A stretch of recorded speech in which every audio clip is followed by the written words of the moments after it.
Joanna stroked the pony's muzzle and presented him with half an apple on the flat of her palm. Ears pricked, he lipped the treat from her hand and crunched with enjoyment, while Joanna watched him with pride. Usually, when the court took to the roads, she travelled in a covered cart, but her Uncle Gilbert had given her this pretty dappled grey gelding with a red bridle and saddle. He said good riding skills were important, for her mother had been a marshal, and every member of her maternal family was born to horsemanship.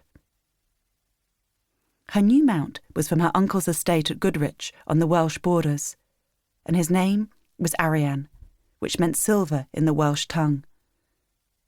She had ridden him for the first time today, and he had been swift to respond to her voice and her touch on the reins.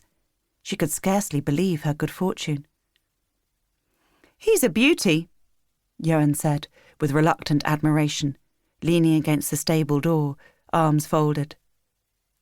Sausages snuffled around in the straw, hunting for rodents, Joanna having brought him with her for exercise. "Yes, he is." Brimming with happiness, Joanna patted Arian's warm, dappled neck.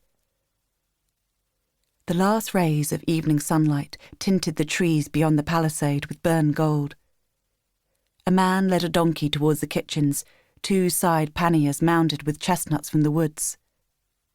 "Of course, he is far too small for me," Johan said, condescendingly. "Uncle Gilbert lets me help with the destriers."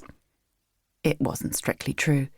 He was allowed to polish the harnesses and mix the feed, but the head groom and the older squires saw to all the close work on the big stallions.